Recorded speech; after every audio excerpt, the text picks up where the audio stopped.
ఈ 11,440 కోట్లు అనేటువంటిది కేవలం ఆక్సిజన్గా పనిచేస్తుంది అనేటువంటిది ప్రజలు, కార్మికులు, వైఎస్ఆర్ కాంగ్రెస్ పార్టీ తాలూకా ఉద్దేశంగా మీ ద్వారా అందరికీ తెలియజేస్తా ఉన్నా. అయితే దీనికి సంబంధించి ఎప్పుడైతే జనవరి 21, 2021 సంవత్సరంలో ఇప్పుడున్నటువంటి భారతీయ జనతా పార్టీ ఎన్డీఏ ప్రభుత్వం స్టీల్ ప్లాంట్ ని 100% డిజిన్వెస్ట్మెంట్ వైపు ప్రైవేటైజ్ చేయాలనేటువంటి నిర్ణయాన్ని తీసుకున్నాం.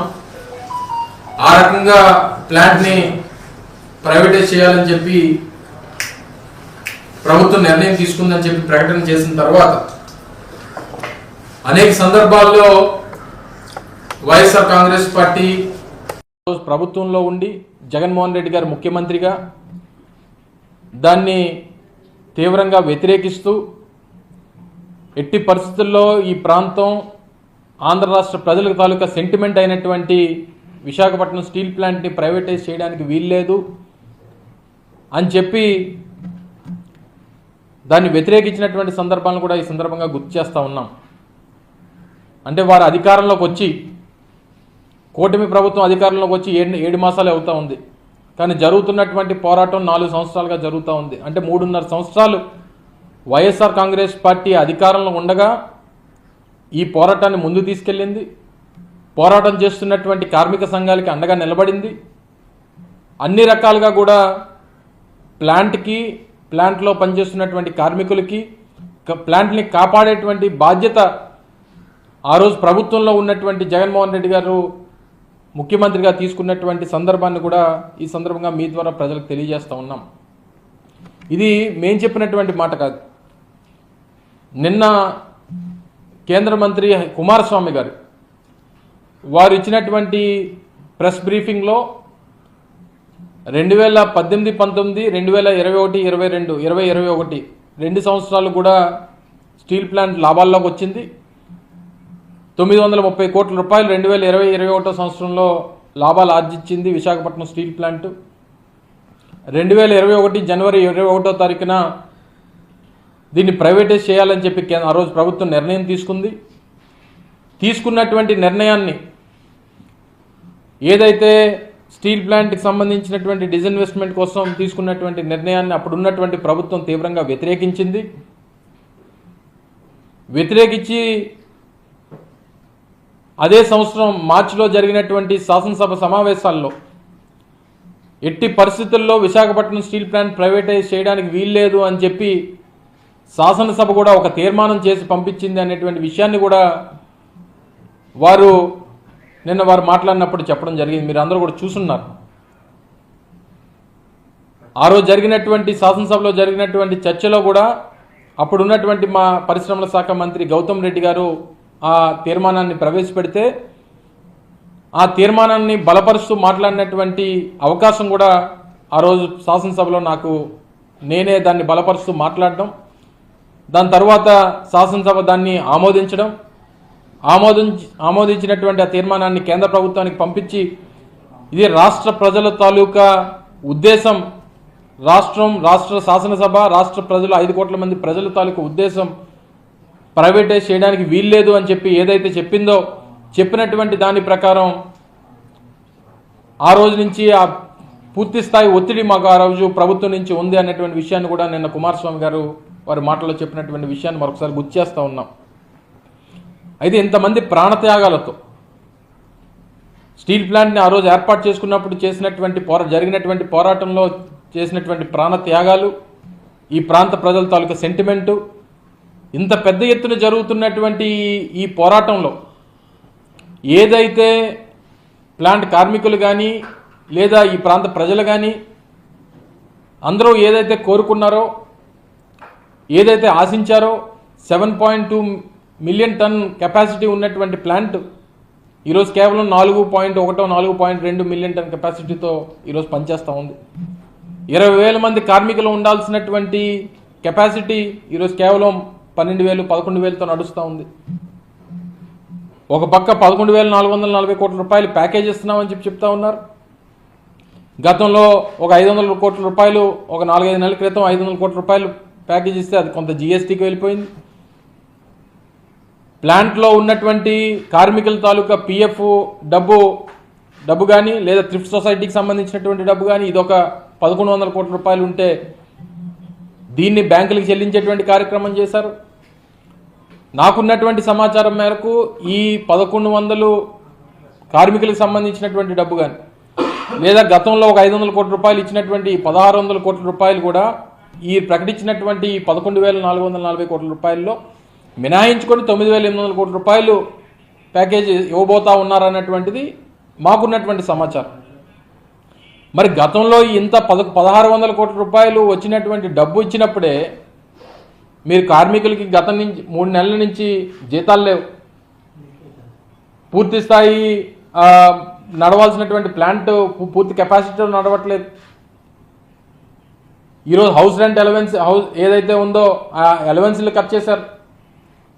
గత 7 మాసాలుగా కూటమి ప్రభుత్వం అధికారంలోకి వచ్చిన తర్వాత ఈ ప్లాంట్కి జరిగినటువంటి ప్లాంట్ గురించి కానీ ప్లాంట్ ప్రైవేటైజేషన్ విషయంలో దాని మీద ఇవ్వాల్సినటువంటి స్టేట్మెంట్ కానీ లేదా కేంద్ర ప్రభుత్వానికి రాయాల్సినటువంటి లేఖలు కానీ లేదా కేంద్ర ప్రభుత్వం మీద ఒత్తిడి తీసుకొచ్చేటువంటి సందర్భాలు ఉన్నటువంటి సందర్భాల్లో మాట్లాడినటువంటి విషయాలు కానీ ఏ రోజు కూడా లేవు అనేటువంటిది ఈరోజు అర్థమవుతా ఉంది. మరి ఇంత పెద్ద ఎత్తున నిన్న కాక మొన్న 8వ తారీఖున విశాఖపట్నంలోనే పెద్ద సభ జరిగింది. నేరుగా ప్రధానమంత్రి గారు సభకు విచ్చేశారు. అదే సభలో ముఖ్యమంత్రి గారు ఉన్నారు. మరి ఇవన్నీ ఇంత పెద్ద ఎత్తున ఇన్ని లక్షల మంది సమక్షంలో జరిగినటువంటి సభలో ఎందుకు ఈ ప్రకటన చేయలేదు? దీనికి అంటే అనేక అనుమానాలకి ఇదంతా కూడా తావిస్తూ ఉంది. ఎందుకు చేయలేదు? ఒకవేళ నిజంగా మీకు ప్రధానమంత్రి మోడీ గారన్నా లేదా రాష్ట్ర ముఖ్యమంత్రి చంద్రబాబు నాయుడు గారన్నా వీరంతా కూడా రాజకీయ నాయకులు, రాజకీయాల్లో ఆరితేరినటువంటి వాళ్ళు. దీని నుంచి నిజంగా రాజకీయంగా లబ్ధి పొందుదాం అన్నటువంటి ప్రయత్నం ఆలోచన ఉండుంటే ఎందుకు ఆ ప్రకటన ఆ రోజు 8వ తారీఖున చేయలేదు? మీరు ఇప్పుడు ఇస్తున్నటువంటి ఈ ప్యాకేజీకి వెనక ఉన్నటువంటి మతలబ్ ఏంటి? సరే, ఇందాక నేను చెప్పినట్టు ఇదేదో వెంటిలేటర్ మీద ఉన్నటువంటి పేషెంట్కి ఆక్సిజన్ అందించినట్టు అవుతుంది. అందులో ఏ రకమైనటువంటి అనుమానం లేదు. ఏదో వేడి నీళ్ళలో చల్లనీళ్ళ పనికొస్తుంది. ఈరోజు ప్లాంట్ మీద ఉన్నటువంటి లోన్స్ ఆల్మోస్ట్ 25,000 కోట్ల రూపాయల లోన్స్ ఉన్నాయి. ఈరోజు ప్లాంట్ని నడపాలంటే క్యాపిటల్ ఎక్స్పెండిచర్ కావాలి. నిన్న వారు విడుదల చేసినటువంటి ప్రెస్ ఇన్ఫర్మేషన్ బ్యూరో విడుదల చేసినటువంటి ఈ ప్రెస్ రిలీజ్లో ఉన్నటువంటి ఈ 4 పేరాల్లో ఎంతైతే ఇవ్వబోతా ఉన్నామో 11,440 కోట్ల రూపాయలు, ఇందులో 10,300 కోట్ల రూపాయలు ఈక్విటీ కింద ఇస్తాం అండ్ ప్రిఫరెన్షియల్ షేర్ క్యాపిటల్ కింద 1,140 కోట్ల రూపాయలు ఇస్తామన్నటువంటిది మెన్షన్ చేశారు. గతంలో కూడా రాజశేఖర రెడ్డి గారు ముఖ్యమంత్రిగా ఉన్నప్పుడు ఒక 5,000 కోట్ల రూపాయలు ఈ ప్రిఫరెన్షియల్ షేర్ క్యాపిటల్ కింద అప్పట్లో ఇవ్వడం జరిగింది. గతంలో పివి నరసింహరావు గారు ప్రధానమంత్రిగా ఉన్నప్పుడు ఒక 2,000 కోట్ల రూపాయలు ప్రిఫరెన్షియల్ షేర్ క్యాపిటల్కి ఇవ్వడం జరిగింది. ఇవన్నీ కూడా ప్రిఫరెన్షియల్ షేర్ క్యాపిటల్స్ అనేటువంటివి గతంలో అనేక సందర్భాల్లో అనేక ప్రభుత్వాలు ఇచ్చినప్పుడు, గతంలో వాజ్పేయి గారు ఉన్నప్పుడు ఒక 1,300 కోట్ల రూపాయలు అంతా ఇవ్వడం జరిగింది. ఇవి ఇవ్వడం 10 ఏళ్ళ తర్వాత 5 ఏళ్ళ తర్వాత దాన్ని తిరిగి కట్టేసేటువంటి బాధ్యత, మళ్ళీ ప్లాంట్ తీసుకొని మళ్ళీ తిరిగి కట్టేసేటువంటి బాధ్యత తీసుకునేవి. అయితే ఈ ఇచ్చేటువంటి ఈ క్రమంలో ఇందులో వీరు ఏం మెన్షన్ చేశారంటే, ఇప్పుడున్నటువంటి పరిస్థితుల్లో అంటే 31/3/2024 అంటే గత సంవత్సరం ఆర్థిక సంవత్సరం పూర్తయ్యేటువంటి సమయానికి ప్లాంట్ తాలూకా వాల్యూ -4,538 కోట్ల రూపాయలు ప్లాంట్ తాలూకా వర్త్ కింద వారు మెన్షన్ చేశారు. దాంతోపాటు ప్రజెంట్ ఉన్నటువంటి అసెట్స్ 7,600 కోట్ల రూపాయలు, లైబిలిటీస్ అంటే అప్పులు కట్టాల్సినటువంటి డబ్బు కానీ అప్పులు కానీ ఇవన్నీ కూడా 25,000 కోట్ల రూపాయలు అంటే 26,000 కోట్ల రూపాయలు లైబిలిటీస్ ఉన్నట్టుగా నిన్న వారు ఇచ్చినటువంటి పత్రికా ప్రకటనలో ఉన్నాయి. దాంతోపాటు ఇందులో మేజర్గా ఎందుకంటే నేను ప్రభుత్వాన్ని ప్రశ్నించే ముందు కానీ లేదా ప్రజలకు అనేక విషయాలు తెలియజెప్పేటువంటి విషయంలో కానీ కాస్త అవగాహన చేసుకొని నలుగురితో మాట్లాడి కొంతమంది ఫైనాన్షియల్ ఎక్స్పర్ట్స్తో మాట్లాడి, కొంతమంది ఇంటలెక్చువల్స్తో మాట్లాడి, అందరితో మాట్లాడిన తర్వాత ఈరోజు మీ ముందుకు రావడం జరిగింది. వారు చెప్పినటువంటి ప్రధానమైనటువంటి అంశం ఏంటంటే, RINL also defaulted on the capex loan repayments and interest payments in June 2024.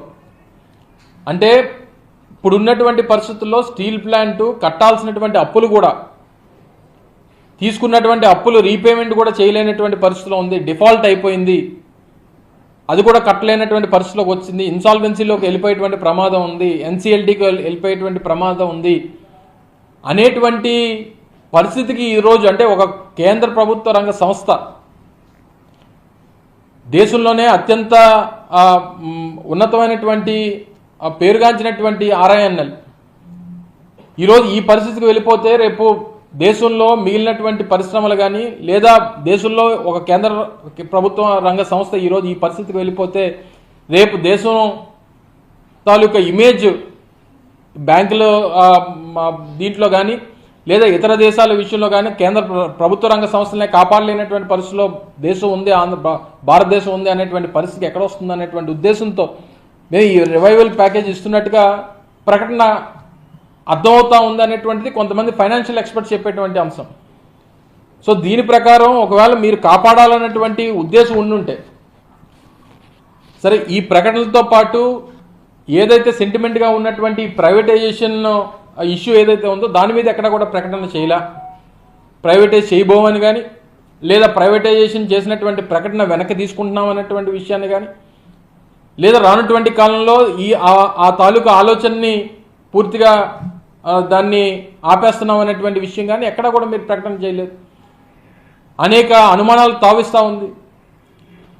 ఈరోజు పేమెంట్స్ తీసుకునేటువంటి దానికి, ఎందుకంటే అనేక రకాలైనటువంటి సప్లైస్ చేసేటువంటి సంస్థలు ఉన్నాయి. ఈరోజు టాటా కానీ, జిందాల్ కానీ, లేదా NMDC కానీ, ఇలాగ అనేక సంస్థలు ఈరోజు ప్లాంట్ ఆపరేషన్స్లో కానీ, లేదా కావాల్సినటువంటి రా మెటీరియల్స్లో కానీ ఈరోజు సప్లై చేసేటువంటిది కంపెనీలు చాలా ఉన్నాయి.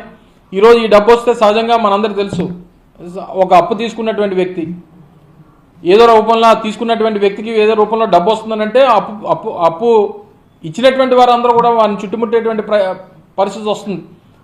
అంటే ఈరోజు జిందాల్కి ఒక 1000 కోట్ల రూపాయలు, లేదా టాటాకు ఒక 800 కోట్ల రూపాయలు, లేదా NMDCకి ఒక 3000 కోట్ల రూపాయలు, రేపు పొద్దున ఈ పేమెంట్స్ అన్నీ కూడా మీరు చేసేస్తే మరి మీరు ఇచ్చినటువంటి డబ్బు దేనికి ఉపయోగపడుతుంది? రేపు అంతకంటే ప్రమాదకరం ఏంటంటే VRS ఎందుకు మీరు ఇనిషియేట్ చేశారు? ఇప్పటికే 7.2 మిలియన్ మెట్రిక్ టన్స్ కెపాసిటీతో నడవాల్సినటువంటి ప్లాంట్ కేవలం 60% కెపాసిటీతో నడుస్తూ ఉంది. 3 బ్లాస్ట్ ఫర్నెస్లతో నడవాల్సినటువంటి ప్లాంట్ 2 బ్లాస్ట్ ఫర్నెస్లు మాత్రమే ఆపరేషన్లో ఉన్నాయి. మరి ఉన్నటువంటి 20,000 మంది కెపాసిటీతో నడవాల్సినటువంటి యూనిట్ ఈరోజు కేవలం 11,000 12,000 కెపాసిటీతో నడుస్తూ ఉంది. మరి ఇంకా ఉన్నటువంటి ఎంప్లాయీస్ని మీరు ఇంకా తగ్గించాలన్నటువంటి ప్రయత్నం చేస్తే ప్లాంట్ని ఏం చేయాలన్నటువంటిది మీ తాలూకు ఉద్దేశం. దాంతోపాటు 3,000 మంది కాంట్రాక్ట్ కార్మికులను కూడా మీరు తీసేయాలన్నటువంటి నిర్ణయం చేశారన్నటువంటిది కార్మికులు చెప్తా ఉన్నారు. మరి దాని పరిస్థితి ఏంటి? వీటన్నిటికన్నా మించి మీరు చేసినటువంటి ప్రకటన తర్వాత ఏదైతే 11,440 కోట్ల రూపాయలు ఇస్తామన్నటువంటి ప్రకటన చేసిన తర్వాత కూడా మీరు కార్మికులతో వెళ్ళి మాట్లాడండి. కార్మికులు ఏం చెప్తా ఉన్నారు? కార్మికులకి అనేక అనుమానాలు ఉన్నాయి. మీరేదో సంబరాలు చేసుకుంటేనో, మీ కూటమి నాయకులు మీరేదో స్వీట్లు పంచుకుంటేనో, కేకులు కట్ చేస్తేనో జరిగిపోయింది ఏం లేదు. కార్మికుల పక్షాన ఈరోజు వైఎస్ఆర్ కాంగ్రెస్ పార్టీ డిమాండ్ చేస్తూ ఉంది. ప్లాంట్ పక్షాన, ఈ ప్లాంట్ సెంటిమెంట్ పక్షాన YSR Congress party demand, plant కార్మిక సంఘాలు ఏదైతే పోరాట కమిటీ ఉందో, కార్మికులు ఉన్నారో, కార్మికులు ఏదైతే కోరుకుంటా ఉన్నారో ప్లాంట్ సెయిల్లో మర్జ్ చేయాలనేటువంటి డిమాండ్ ఏదైతే ఉందో దాన్ని డిమాండ్ చేస్తూ ఉన్నారు.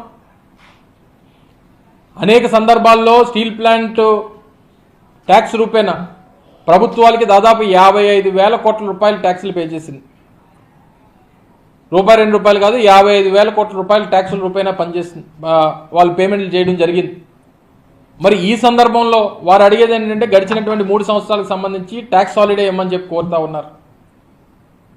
సో ట్యాక్స్ హాలిడే ఇస్తే ఒక 10,000 కోట్ల రూపాయలు ఆర్థికంగా వారు మరింత బలపడేటువంటి దానికి అవకాశం ఉంటుంది అనేటువంటిది వారు చెప్పేటువంటి వారి తాలూకా ఆలోచన. దాంతోపాటు ఎన్నో సంవత్సరాలుగా ఉన్నటువంటి డిమాండ్, అసలు ఈరోజు ప్లాంట్ ఈ పరిస్థితుల్లోకి రావడానికి, ఇంత పెద్ద రా మెటీరియల్ ఈ స్థాయిలో పెట్టి ఖర్చు పెట్టడానికి, రా మెటీరియల్ మిగిలినటువంటి ప్లాంట్లలో రా మెటీరియల్ రూపాయి అయితే ఈరోజు రా మెటీరియల్ కాస్టింగ్ ఈరోజు ప్లాంట్లో 8 రూపాయల నుంచి 10 రూపాయలు ఖర్చు అవుతా ఉంది. దీనికి కారణం క్యాప్టివ్ మైన్స్ లేకపోవడం. క్యాప్టివ్ మైన్స్ లేకపోవడం వల్ల జరిగినటువంటి నష్టం ఈరోజు స్టీల్ ప్లాంట్ ఈరోజు ఈ పరిస్థితిలో ఉండడానికి కారణం క్యాప్టివ్ మైన్స్ లేకపోవడం. అనేక సంవత్సరాలుగా ఈ డిమాండ్ ఉంది. ఈరోజు కేంద్ర ప్రభుత్వం దగ్గర, మైన్స్ డిపార్ట్మెంట్ దగ్గర మరో 200 సంవత్సరాలకు సరిపడేటువంటి raw material, iron ore raw material ఏదైతే ఉందో ఆ రా మెటీరియల్ 200 సంవత్సరాలకు సరిపడేటువంటి రా మెటీరియల్ ఈరోజు కేంద్ర ప్రభుత్వం దగ్గర ఉంది.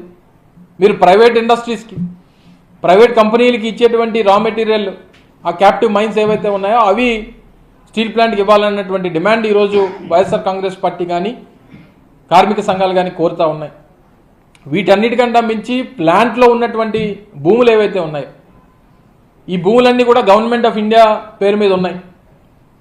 అంటే ప్రెసిడెంట్ ఆఫ్ ఇండియా పేరు మీద ఈరోజు ప్లాంట్లో ఉన్నటువంటి మిగిలినటువంటి యూసేజ్లో లేనటువంటి ల్యాండ్ ఏదైతే ఉందో అదంతా కూడా దాదాపు 9,000 ఎకరాలు 10,000 ఎకరాలు ఈరోజు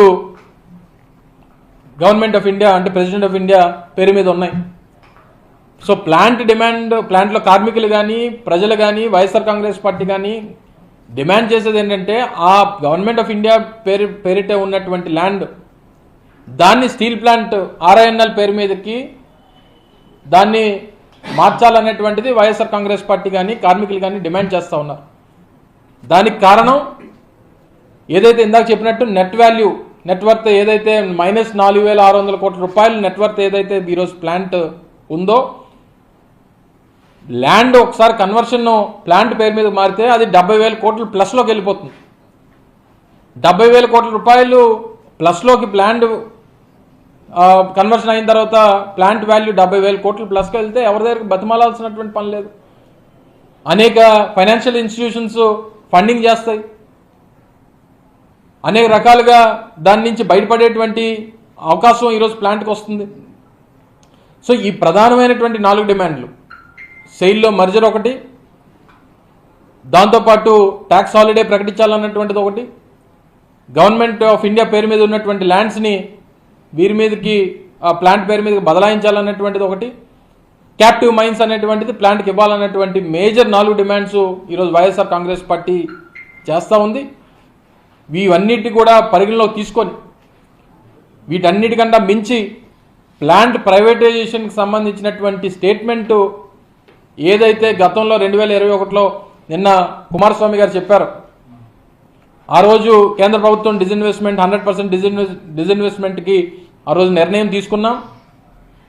సో దాని మీద ఆ రోజు నుంచి ఈ రోజు వరకు జరిగినటువంటి కార్యక్రమాలన్నీ వారు చెప్పారు. ఈ రోజు ఉన్నటువంటి పరిస్థితుల్లో ఈ 4 సంవత్సరాలు పూర్తవుతున్నటువంటి సందర్భంలో ఇప్పుడు ఇచ్చి ఒక ప్యాకేజ్ ఇచ్చి ఏదో చేతులు దులుపుకుంటే సరిపోదన్నటువంటిది వైఎస్ఆర్ కాంగ్రెస్ పార్టీ డిమాండ్ చేస్తూ ఉంది. ప్రైవేటైజేషన్ను నిలిపివేస్తూ ఉన్నాం, ప్రైవేటైజేషన్ చేయబోం అనేటువంటి స్టేట్మెంట్ ఇవ్వాలి.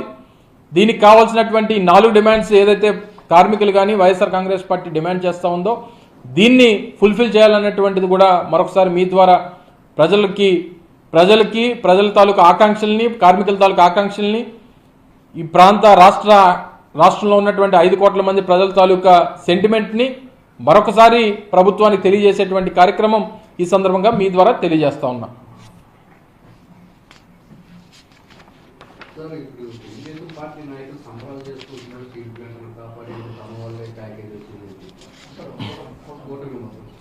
సరే ఏది ఎవరు సంబరాలు చేసుకుంటారు అనేటువంటిది పక్కన పెడితే ఎండ్ ఆఫ్ ద డే చివరికి ప్లాంట్ ప్రైవేటైజేషన్ అనేటువంటిది జరగకూడదు. ప్లాంట్ ఫుల్ కెపాసిటీతో నడవాలి. కార్మికులకి 3-4 మాసాల నుంచి జీతాలు సరిగ్గా లేవు, హౌస్ రెంట్ అలవెన్స్లు లేవు. వాళ్ళు దాచుకున్నటువంటి పిఎఫ్ డబ్బులు, థ్రిఫ్ట్ సొసైటీకి సంబంధించినటువంటి డబ్బులు ప్లాంట్ వాడేసింది. దీని అంతటికీ కూడా ఇదే కూటమి ప్రభుత్వం. ఎందుకంటే హౌస్ రెంట్ అలవెన్స్లు ఆపేసినటువంటిది కూటమి ప్రభుత్వం వచ్చిన తర్వాత, జీతాలు సరిగ్గా ఇవ్వకపోవడం కూటమి ప్రభుత్వం వచ్చిన తర్వాత, థ్రిఫ్ట్ సొసైటీ పిఎఫ్ డబ్బులు వాడేసింది కూటమి ప్రభుత్వం వచ్చిన తర్వాత. ఇవన్నీ చేసినటువంటి ఈ ప్రభుత్వం ఈరోజు ఏ రకంగా సంబరాలు చేసుకుంటుంది, ఏ రకంగా ఒక కాన్ఫిడెన్స్ అనేటువంటిది కార్మికులకి ఇస్తుంది అనేటువంటి దానికి కూడా సమాధానం చెప్పాలి. సరే, ఒక ప్యాకేజ్ ఇచ్చినంత మాత్రాన అంతా జరిగిపోయింది, ఇంకేమీ ఇబ్బందులు ఉండవు అనేటువంటి పరిస్థితి పోని కార్మికులకు ఉందా? కార్మికుల దగ్గరికి వెళ్ళి మాట్లాడమనండి, కార్మికులను వెళ్ళి అడగమనండి. సో గతంలో ఈ ప్యాకేజీలు అనేటువంటివి అనేక సందర్భాల్లో అనేక ప్రభుత్వాలు ఇచ్చాయి. కానీ ఇప్పుడున్నటువంటి పరిస్థితుల్లో 26,000 కోట్ల రూపాయలు అప్పులు ఉన్నటువంటి ప్లాంటు, క్యాప్టివ్ మైన్స్ లేక, కావాల్సినటువంటి వర్క్ ఫోర్స్ లేక, ఉన్నటువంటి వర్క్ ఫోర్స్ని తగ్గించేటువంటి ప్రయత్నంలో ప్రభుత్వం ఉండగా, రీపేమెంట్ చేయాల్సినటువంటి అనేక సంస్థలు ఉండగా, అసలు వచ్చినటువంటి డబ్బు ఏం చేస్తారు, ఎవరికి ఇస్తారు, దేనికి ఖర్చు పెడతారు అనేటువంటి దాని మీద క్లారిటీ లేక, ఇన్ని అనుమానాలు, ఇన్ని క్వశ్చన్ మార్క్స్ ఉండగా మరి వాళ్ళు దేనికి సంబరాలు చేసుకుంటున్నారు అనేటువంటిది అర్థం కావట్లేదు. సరే, లెటర్స్ వెయిట్ అండ్ సీ. ఇందాక నేను చెప్పినట్టు, కాకపోతే ఇచ్చినటువంటి డబ్బు వెంటిలేటర్ మీద ఉన్నటువంటి పేషెంట్కి ఏదో ఆక్సిజన్ అందించినట్టుగా, ఏదో వేడి నీళ్ళలో చల్లనీళ్ళగా ఉపయోగపడతాయి అనేటువంటి దాంట్లో ఏ రకమైనటువంటి అనుమానం లేదు. కానీ దేనికి ఉపయోగపడతాయి, ఎందుకు ఉపయోగపడతాయి, ఏ రకంగా ఉపయోగపడతాయి, ఎవరికి ఉపయోగపడతాయి అనేటువంటి దాని మీద ఇంకా క్లారిటీ రావాల్సినటువంటి అవసరం ఉంది. వారు ఇచ్చినటువంటి నిన్న ఈ పిఐబి ఇచ్చినటువంటి స్టేట్మెంట్లో కూడా అనేక రకాలైనటువంటి అనుమానాలు. ఎందుకంటే ప్లాంట్ ఎన్సిఎల్టీకో లేకపోతే ఇన్సాల్వెన్సీకో వెళ్ళిపోయేటువంటి పరిస్థితుల్లో మేము ఈ ప్యాకేజ్ ఇస్తున్నాం అనేటువంటి మాట వారు చెప్పిన తర్వాత, సో దీని మీద అనేక రకాలైనటువంటి అనుమానాలు ఉన్నాయి. రెండోది, ఒకవేళ నిజంగా ఈ ప్రకటన ద్వారా దానికి మంచే జరుగుతుందనేటువంటి పరిస్థితి ఉండుంటే, రాజకీయంగా దీన్ని వాడుకునేటువంటి ప్రయత్నం మన 8వ తారీఖు ప్రధానమంత్రి గారు విశాఖపట్నం వచ్చినప్పుడే ప్రకటన చేయాలి కదా. లేదా ఇదే రాష్ట్ర ముఖ్యమంత్రి గారు చంద్రబాబు నాయుడు గారు స్టేజ్ మీద అడగాలి కదా. ఏది జరగకుండా ఇది జరిగిందని అంటే దీని మీద అనేక రకాలైనటువంటి అపోహలు, అనుమానాలు అనేక ఉన్నాయనేటువంటిది ప్రజలకి ఉన్నటువంటి అనుమానాలు, కార్మికులకు ఉన్నటువంటి అనుమానాలు, ప్రతిపక్షంగా మాకున్నటువంటి అనుమానాలు, ఇవన్నీ కూడా నివృత్తి చేయాలనేటువంటిది మా తాలూకు డిమాండ్. 2020 డిసెంబర్లో క్యాబినెట్ తీర్మానం చేసింది కదా.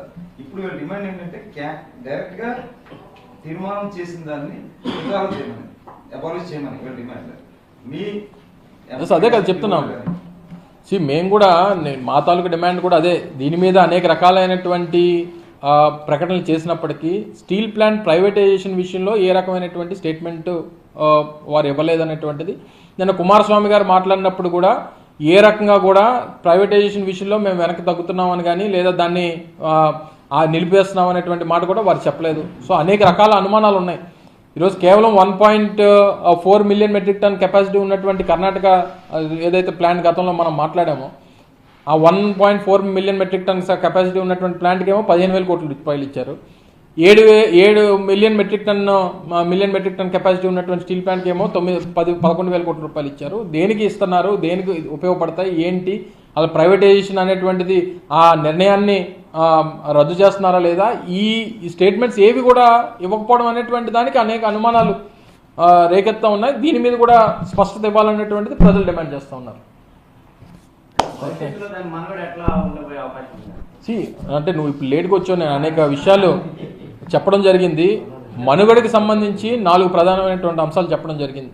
ఇది ప్రభుత్వాన్ని ప్రశ్నిస్తున్న ప్రతిపక్షంగా మాతో పాటు, లేదా కార్మిక సంఘాల తాలూకు డిమాండ్గా ఇందాక నేను మాట్లాడినప్పుడు చెప్పడం జరిగింది. మేజర్గా ట్యాక్స్ హాలిడే, గత 3 సంవత్సరాలుగా ట్యాక్స్ హాలిడే ఇస్తే ఓ 10,000 కోట్ల రూపాయలు ప్లాంట్కి రివైవల్కి ఉపయోగపడుతుంది అని ఒకటి.